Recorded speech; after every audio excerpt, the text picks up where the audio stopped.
வெண்டாமரை சேற்றிடத்தில் அத்தியாயம் 4 Boolean operations மற்றும் if else conditions பாகம் 2ல் அவங்க எல்லாரையும் சந்திக்கிறதுல ரொம்ப மகிழ்ச்சி. பாகம் 1ல் நாங்கள் பூலியன் தர்க்கங்களை ஒவ்வொரு தனித்தனி இன்ஸ்ட்ரக்ஷன்ஸாக இன்டர்பிரிட்டரில் செஞ்சு பார்த்துருந்தோம்.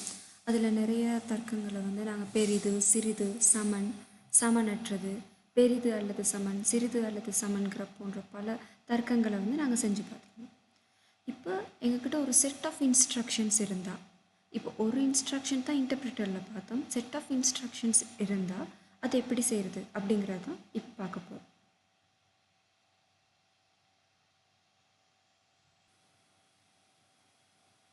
இப்போ நாங்கள் பார்க்குறது இது நாங்கள் ஆல்ரெடி பார்த்துட்டு இருந்த பைத்தன் இன்டர்பிரிட்டர். ஆனால் இதில் நாங்கள் போன கிளாஸ் செஞ்சுருந்தோம் 5 பெரிது 6 அப்படிங்கிறது ஒரு ஃபால்ஸான தர்க்கம். பெரிது சிறிதெல்லாம் பார்த்துருந்தோம். இப்போ இது மாதிரி இல்லாமல் செட் ஆஃப் இன்ஸ்ட்ரக்ஷன்ஸ் வேணும்னா எங்களுக்கு முதலாவது செய்ய வேண்டியது ஒரு பைத்தன் ஃபைலை உருவாக்கணும், ஸ்கிரிப்ட் ஃபைலை உருவாக்கணும். அதுக்கு இந்த ஃபைலுங்கிற இடத்துல போய் நியூ ஃபைல் ஒன்று உருவாக்கணும். இப்போ இந்த நியூ ஃபைல் பாருங்கள், அன்டைட்டில்ங்கிற ஃபார்மில் இருக்குது. இது இன்னும் சேவ் ஆகிஇல்லை. ஸோ முதலாவதாக இது ஒரு பைத்தன் ஃபைலாக நாங்கள் சேவ் பண்ணணும். அதுக்கு ஃபைலுங்கிறதுல போயிட்டு இந்த இடத்துல ஆப்ஷன்ஸில் பார்த்தீங்கன்னா சேவ் ஆஸ் இருக்குது. ஓகே, நாங்கள் சேவ் ஆஸ் கொடுக்க போகிறோம்.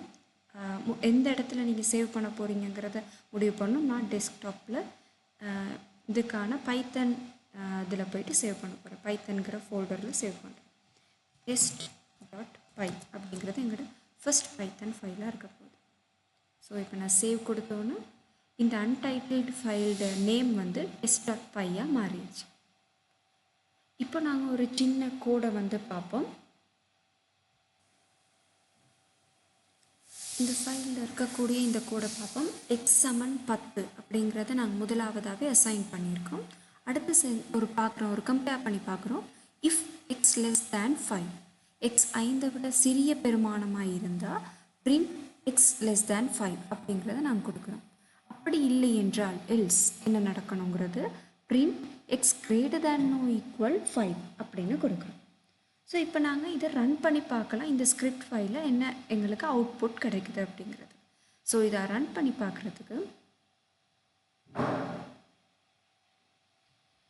நாங்கள் என்ன செய்ய போகிறோம்னா, இந்த இடத்துல பாருங்கள், மேலே இந்த பாரில் ரன் இருக்குது. ஸோ இது ரன் மாடியூல்ங்கிறதும் கிளிக் பண்ணலாம். அப்படி இல்லாட்டி அதோட ஷார்ட்கட் கீ தான் F5 கீ. உங்களோட கீபோர்டில் F5 கீயையும் நீங்கள் கிளிக் பண்ணலாம். சம் லேப்டாப்ஸில் F5 ஒர்க் பண்ணாத, நீங்கள் ஃபங்க்ஷன் F5ங்கிற ஃபங்க்ஷன் கீயோட ப்ரெஸ் பண்ண வேண்டி இருக்கும். ஸோ இப்போ நான் என்னோடய ஃபங்க்ஷன் கீயை ப்ரெஸ் பண்ணுறேன். ஓகே, அப்படி ப்ரெஸ் பண்ணும்போது உங்களுக்கு பாருங்கள், இந்த இடத்துல ஒரு பாப்அப் ஆகுது, ஒரு box, save before run no check. So save பண்ணணும் எதையும் நாங்கள் ரன் பண்ணுறதுக்கு முன்னாடி. ஸோ இப்போ இந்த டெக்ஸ்ட்டை நாங்கள் சேவ் பண்ண போகிறோம். ஓகே, ஸோ இப்போ பாருங்கள், எங்களோட அவுட்புட் என்னவாக இருக்குது, x greater than or equal 5. ஏன் அப்படி வந்திருக்கு எங்களுக்கு, x equal 10 அப்படிங்கிறது 5 விட பெரிய பெருமானம். அதனால தான் எங்களுக்கு இது பிரிண்ட் ஆகியிருக்கு. இப்போ இன்னும் கொஞ்சம் நாங்கள் டீட்டெயிலாக பார்த்தோன்னு சொன்னால், இந்த ஸ்கிரிப்டில் நாங்கள் ஏற்கனவே பேசிய சில விஷயங்கள் தான். x equal 10ங்கிறது இது ஒரு அசைன்மெண்ட், அதாவது எக்ஸுங்கிற வேரியபிளுக்கு ஒரு பெருமானத்தை நாங்கள் அசைன் பண்ணியிருக்கோம். ஆனால் இந்த இடத்துல இருக்கக்கூடிய x less than 5 இந்தது ஒரு பூலியன் ஆப்பரேஷன். x 5 விட சிறியதாக இருந்தால் இதை செய்யுங்கன்னு சொல்லி. ஆனால் இந்த முடிவெடுக்கிறதுக்கு கற்றுக் கொடுக்க நாங்கள் இந்த இடத்துல பயன்படுத்துகிற கீவேர்ட்ஸ் தான் இஃப் எல்ஸ். ஸோ இப்போ எங்களுக்கு இதில் ஒரு டவுட் இருக்கலாம், இந்த இஃப் எல்ஸ்னால் என்ன அப்படிங்கிற டவுட். ஸோ இப்போ நாங்கள் அதை பார்க்கலாம், இஃப் எல்ஸ்னால் என்ன அப்படிங்கிறது.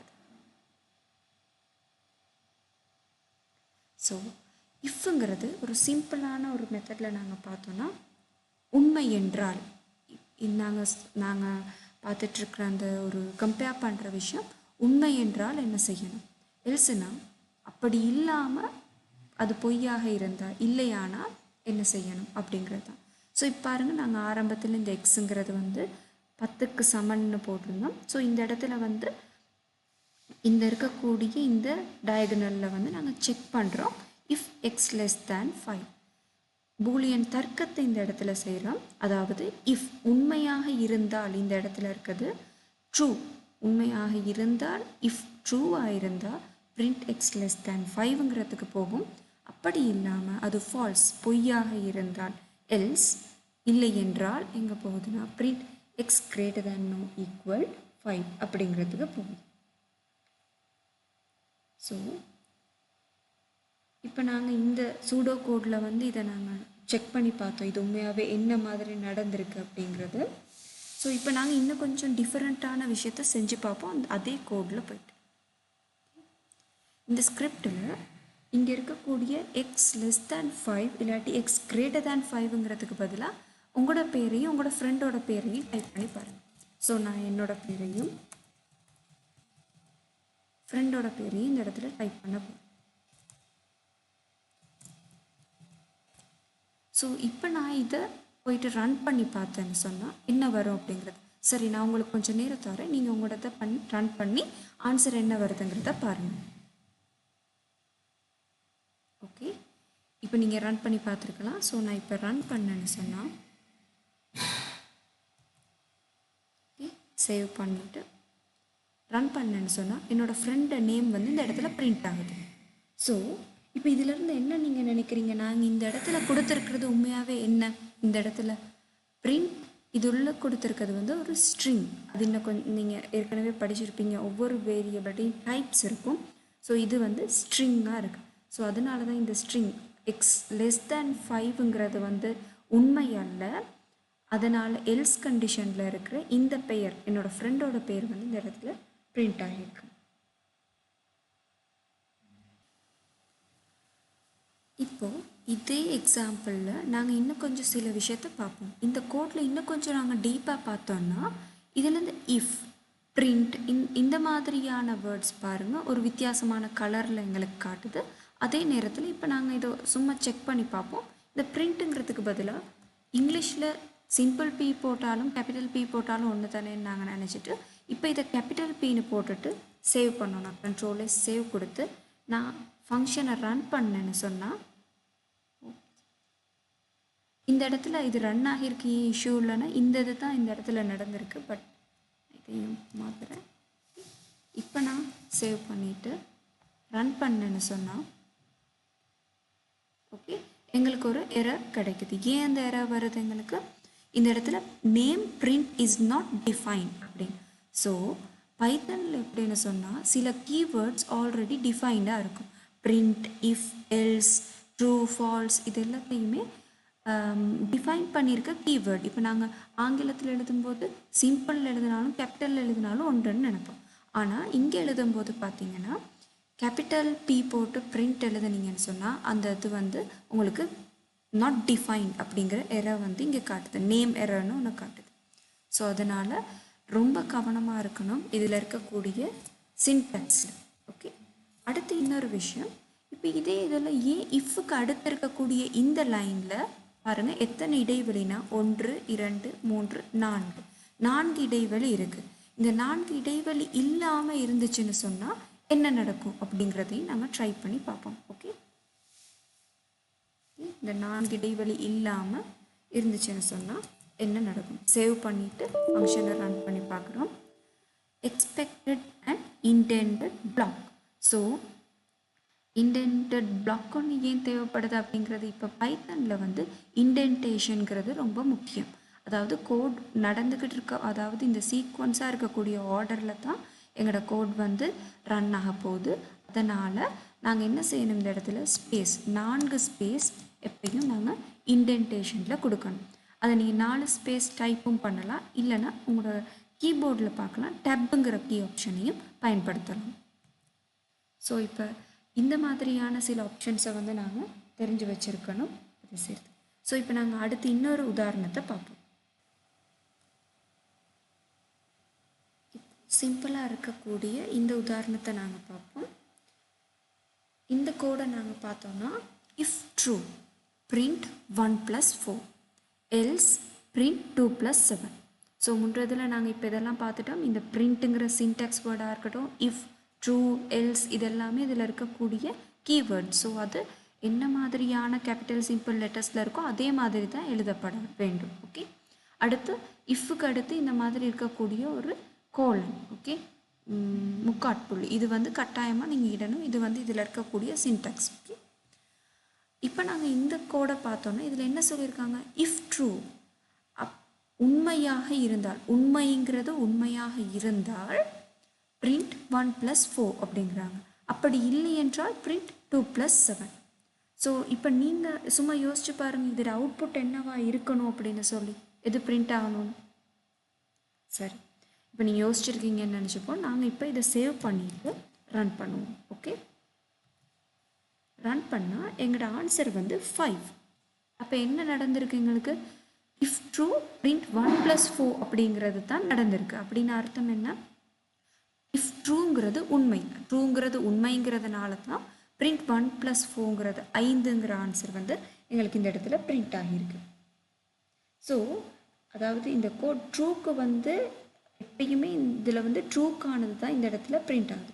ஸோ இப்போ அதே நாங்கள் கொஞ்சம் மாற்றி எழுதி பார்ப்போம். இதே கோடை இந்த இடத்துல ட்ரூக்கு பதிலாக இஃப் ஃபால்ஸ் எழுதி பார்ப்போம். ஓகே, ஃபால்ஸ், இஃப்ங்கிறது பொய்யாக இருந்தால் இதை செய்யுங்க அப்படின்னு சொல்கிறோம். ஓகே, அதாவது பொய்ங்கிறது உண்மையாக இருந்தால் இதை பண்ணுங்க அப்படின்னு சொல்லி நாங்கள் just print 1ன்னு கொடுப்போமே, print 1.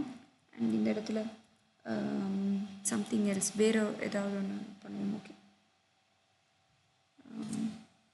X equal 10 and y equal 9 z equal x plus y. இந்த அசைன்மெண்ட்ஸ் எல்லாம் ஒரு ப்ராக்டிஸ்க்காக தான். இது ரெண்டுமே வேரியபிள் 2 அசைன் பண்ணியிருக்கோம். அடுத்து இன்னொரு புது வேரியபிள் ஜெட்டுக்கு வந்து எக்ஸ் ப்ளஸ் ஒய்ன்ற வேல்யூவை வந்து அசைன் பண்ணியிருக்கோம். இப்போ நாங்கள் பிரிண்ட் ஜெட்டை கொடுப்போம், ஜெட்டை பிரிண்ட் பண்ணணும் அப்படிங்கிறத கொடுக்குறோம். ஓகே, ஸோ இதை நாங்கள் இப்போ ரன் பண்ணோன்னு சொன்னால், சேவ் பண்ணிவிட்டு ரன் பண்ணோன்னு சொன்னால் எது நடக்குது, 19 அப்படிங்கிற ஆன்சர் வந்து பிரிண்ட் ஆகிருக்கு. அப்படின்னா என்ன நடந்தில்லை, பிரிண்ட் 1 பிரிண்ட் ஆகி இல்லை. அப்படின்னா பொய்ங்கிறது உண்மையாக இருந்தால்தான் பிரிண்ட் 1 ஆகும். பொய்ங்கிறது எப்போதுமே உண்மையாக இருக்க போகிறதில்ல. அதனால் பிரிண்ட் 1 பிரிண்ட் ஆகாது. எல்ஸுங்கிற கண்டிஷனில் இருக்கிற x equal 10 y equal 9. So z equal x plus ஒய்னோன்னு 10 + 9 19 அப்படிங்கிறது வந்து எங்களுக்கு பிரிண்ட் ஆகிருக்கு. சரி, இப்போ நாங்கள் பார்ப்போம். இந்த இன்டென்டேஷன் ஒரு விஷயத்தை நாங்கள் பார்த்துட்டு இருந்தோம் தானே, 4 டேப் தள்ளி இருக்கக்கூடியது. இதே விஷயம் இல்லாமல் அடுத்த ஒரு ஸ்டேட்மெண்ட் இப்படி கொடுத்துருக்கோன்னு வைப்போம், பிரிண்ட் ஃபினிஷ்ட். ஓகே, ஃபினிஷ்ட் இப்படி கொடுத்துட்டு நாங்கள் செக் பண்ணி பார்ப்போம் இது என்ன மாதிரி நடக்குது. சேவ் பண்ணியாச்சு, ஃபங்க்ஷன் எஃப். ஸோ இப்போ 19ங்கிறது பிரிண்ட் ஆகி பிரிண்ட் ஃபினிஷ்டுங்கிறது பிரிண்ட் ஆகிருக்கு. ஸோ இப்போ இது ஏன் அப்படிங்கிறது கொஞ்சம் யோசிக்கணும். ஸோ இப்போ யோசிச்சிங்கன்னா நாங்கள் பார்ப்போம், இது ஒரு சூடோ கோடில் போயிட்டு நாங்கள் யோசித்து பார்ப்போம் இது ஏன் இந்த மாதிரி பிரிண்ட் ஃபினிஷ்டுங்கிறது ஏன் நடந்திருக்கு அப்படிங்கிறது. ஓகே, அது எல்ஸுக்கு கீழே இல்லையே, அது தனியாக வெளியில் தானே இருக்குது அப்படிங்கிறத பார்க்கலாம். இப்போ இந்த சூடோ கோடை நாங்கள் பார்த்தோன்னு சொன்னால் ஆரம்பத்தில் என்ன சொல்லியிருந்தோம், எக்ஸ் ஏதோ ஒரு எங்கள்ட ஏதோ ஒன்றுலேருந்து உள்ளே வர்றோம். ஓகே, எக்ஸில் உண்மையாகவே உள்ளே வர்றோம். இஃப் ஃபால்ஸ் அப்படிங்கிறது, அதாவது ஃபால்ஸுங்கிறது வந்து உண்மையாக இருந்தால், ட்ரூவாக இருந்தால் என்ன நடக்கணும், இஃப்ங்கிற இந்த கண்டிஷனுக்கு கீழே இருக்க பிரிண்ட் 1ங்கிறது பிரிண்ட் ஆகணும். இஃப் ஃபால்ஸுங்கிறது உண்மையாக இல்லாவிட்டால் அப்படிங்கிறது என்னது, எல்ஸ் கண்டிஷன். அப்போ அந்த ஃபால்ஸுங்கிற கண்டிஷனில் என்னென்ன இருக்குது, x equal 10 y equal 19 and z equal x plus y. அப்படின்னா என்ன வரும் இந்த இடத்துல, 10 சக 19 29ங்கிறது பிரிண்ட் ஆகணும் இந்த இடத்துல. ஓகே, அங்கே இருக்கிறது 9 இங்கே மாற்றப்பட்டிருக்கு. பட் ஆனால் இந்த வேல்யூவுக்கு ஜெட் வந்து 29ங்கிறது பிரிண்ட் ஆகணும். ஸோ இப்போ இந்த வேல்யூ வந்து அது ட்ரூவாக இருந்தாலும் சரி ஃபால்ஸாக இருந்தாலும் சரி, இந்த இஃப் எல்ஸ் கண்டிஷன் முடிவடைஞ்சோன்னு அடுத்த ஸ்டெப்பாக நாங்கள் என்ன செய்யணும், பிரிண்ட் ஃபினிஷ்ட் அப்படிங்கிறது பிரிண்ட் ஆகணும். ஓகே, ஸோ இந்த அசைன்மெண்ட் முடிஞ்சு அடுத்ததாக தனியாக நடக்கக்கூடிய ஒன்று தான் இந்த பிரிண்ட் ஃபினிஷ்ட். ஸோ அதனால தான் எங்களுக்கு அந்த பிரிண்ட் ஃபினிஷ்ட் வந்து அந்த மாதிரி நடந்திருக்கு. ஸோ இப்போ நாங்கள் இதில் போயிட்டு செக் பண்ணி பார்ப்போம். ஓகே, இப்போ இதே இதை வந்து நாங்கள் சேஞ்ச் பண்ணி பார்ப்போம். இஃப் ட்ரூ அப்படிங்கிறது கொடுத்து பார்ப்போம். ஓகே, இஃப் ட்ரூவாக இருந்தால் என்ன நடக்கும் அப்படிங்கிறது. ஓகே, இஃப் ட்ரூவாக இருந்தால் என்ன நடக்கணும், பிரிண்ட் 1 ஆகணும் இல்லையா. ட்ரூவாக இருந்தால் பிரிண்ட் 1 ஆகணும். அடுத்து இந்த பிரிண்ட் ஃபினிஷ்ட் அப்படிங்கிறது பிரிண்ட் ஆகுதாங்கிறத பார்ப்போம். ஓகே, எஸ், இங்கே பார்த்தீங்கன்னா உங்களுக்கு அவுட்புட் என்ன நடந்திருக்கு, 1ங்கிறது பிரிண்ட் ஆகி ஃபினிஷ்டுங்கிறதும் பிரிண்ட் ஆகியிருக்கு. ஸோ அதனால் இதிலிருந்து உங்களுக்கு என்ன புரிஞ்சுக்கிறது, இந்த கடைசி வரியில் வந்து இண்டென்டேஷன் ஒன்றும் இல்லை. அர்த்தம் என்ன, இந்த இடத்துல ஒரு ஸ்பேஸ், இந்த இடைவெளி விட்டு இல்லை. அதனால் எல்ஸுக்கு கீழே நடக்கிற ஒரு ஆப்ரேஷன் இல்லை, இந்த இன்ஸ்ட்ரக்ஷன் இல்லை, இந்த பிரிண்ட் ஃபினிஷ்ட். அது இந்த சீக்வன்ஸ் ஆர்டரில் இது நடந்து அடுத்து இது நடந்து அதுக்கு பிறகு இந்த கோட்டை இது நடக்கும். ஓகே, இஃப் அல்லது எல்ஸில் ஏதாவது ஒன்று நடந்ததுக்கு பிறகு இந்த ப்ரோக்ராம் வந்து கடைசி லைன் வரைக்கும் ரீட் பண்ணிட்டு போகும். ஸோ அதனால் பிரிண்ட் ஃபினிஷ்டுங்கிறது அது பிரிண்ட் ஆகுது. ஓகே,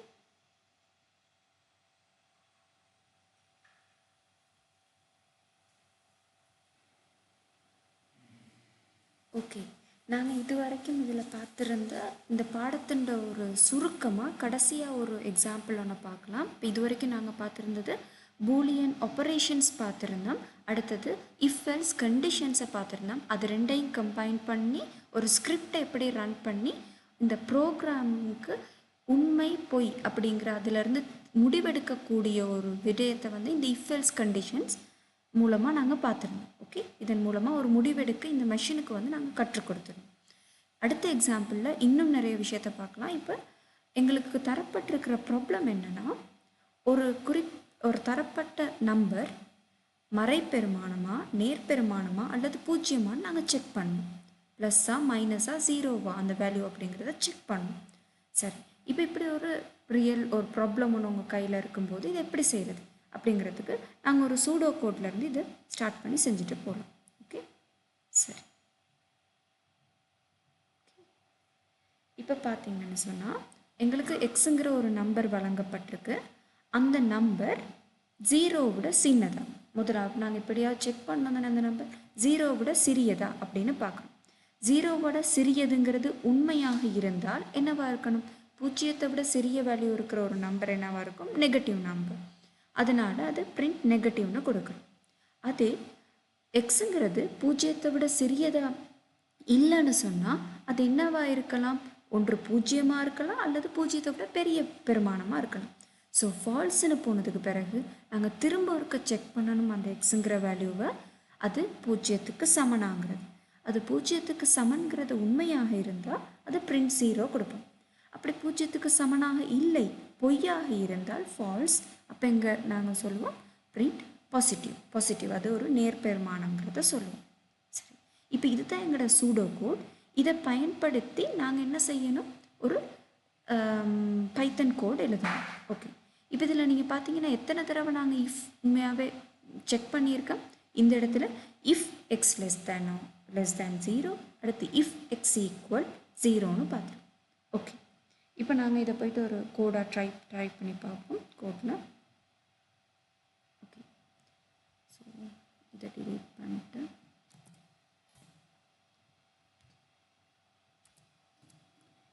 ஃபஸ்ட் எக்ஸுக்கு ஒரு வேல்யூ கொடுக்குறோம். எக்ஸ் ஈக்குவல் சொல்லுமே 0.12ன்னு சொல்லி ஒரு தசம பெருமானம் தான். நான் அதை செக் பண்ணி பார்ப்போம். Okay, if X less than 0 பூஜ்ஜியத்தை விட சிறியதாக இருந்தால் பாருங்கள், இந்த இடத்துல ஒரு கோலன் மார்க் போட்டிருக்கோம். என்டர் பண்ணால் ஆட்டோமேட்டிக்கலி அது ஒரு இண்டென்டேஷன் கொடுத்து தான் இந்த இடத்துல அதுக்கு கீழே நடக்க வேண்டிய அசைன்மெண்ட் வருது. Okay, print negative. 0 விட சிறிய வேல்யூவாக இருந்தால் எப்பயும் நெகட்டிவாக தான் வரப்போகுது. ஓகே, இதை டைப் பண்ணிட்டு அடுத்தது எங்களுக்கு அடுத்து என்ன செக் பண்ணணும், இது இல்லைன்னா இப்போ இஃப் எக்ஸ் 0வோட சின்னது இல்லைன்னு சொன்னால் எல்ஸுக்கு கீழே அது என்னவாக இருக்கலாம், ஒன்று 0வாக இருக்கலாம் அல்லது 0விட பெரிய வேல்யூவாக இருக்கலாம். இப்போ திரும்ப இருக்க நாங்கள் செக் பண்ணோம். ஸோ திரும்ப எல்ஸுக்கு கீழே நான் செக் பண்ணுறேன். இஃப் எக்ஸ் ஈக்குவல் டு சமனானது 0 அப்படியா இருந்தால் பிரிண்ட், அதுக்கான அசைன்மெண்ட் பிரிண்ட் 0. ஓகே, இதெல்லாமே ஸ்ட்ரிங்ஸ் தான் பிரிண்ட் பண்ணுறோம். ஓகே, இப்போ அது இல்லை அப்படின்னு சொன்னால், அதாவது எக்ஸ் வந்து 0க்கு சமனாக இல்லை அப்படிங்கும்போது எல்ஸ் பிரிண்ட் பாசிட்டிவ். ஓகே, இதுதான் எங்களோட கோடாக இருக்க போகுது. ஸோ இப்போ இதை நாங்கள் சேவ் பண்ணிவிட்டு ரன் பண்ணி பார்ப்போம் என்ன ஆன்சர் வருதுன்னு. எங்களோட எக்ஸ்ட்ரா வேல்யூ என்னது 0.12. ஸோ நீங்கள் யோசிச்சு பாருங்கள், இதில் என்ன ஆன்சர் வருங்கிறத நீங்கள் யோசிங்க. நாங்கள் ரன் பண்ணி பார்க்கலாம். இப்போ ரன் பண்ணால் எங்களுக்கு இந்த இடத்துல ஆன்சர் என்ன வருது? பாசிட்டிவ் அப்படிங்கிறது பிரிண்ட் ஆகிருக்கு. ஏன் பாசிட்டிவ்? இது 0 அல்ல, 0த்தை விட பெரிய பெருமானம், மறை பெருமானமும் அல்ல, அதனால பாசிட்டிவ்ங்கிறது பிரிண்ட் ஆகிருக்கு. சரி,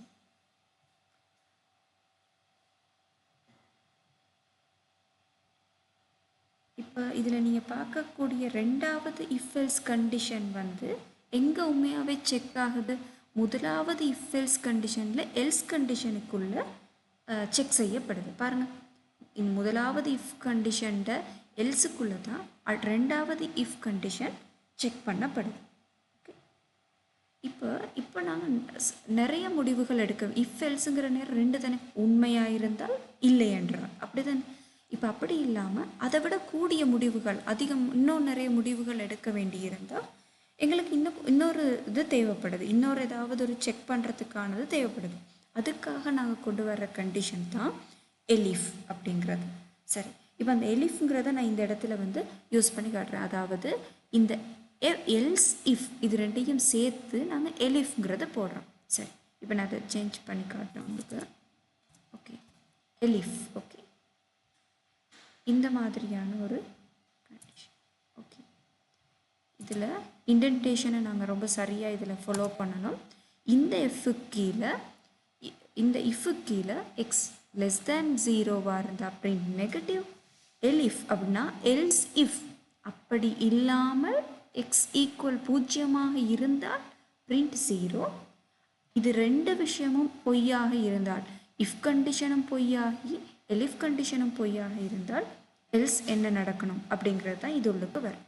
ஸோ இப்படி இருக்க இந்த இதை கொஞ்சம் நாங்கள் ரன் பண்ணி பார்ப்போம். ரன் பண்ணி பார்த்தா ஓகே, இப்போ எங்களுக்கு என்ன வருது? அதே ஆன்சர், பாசிட்டிவ்ங்கிற ஆன்சர் எங்களுக்கு கிடைக்கிது.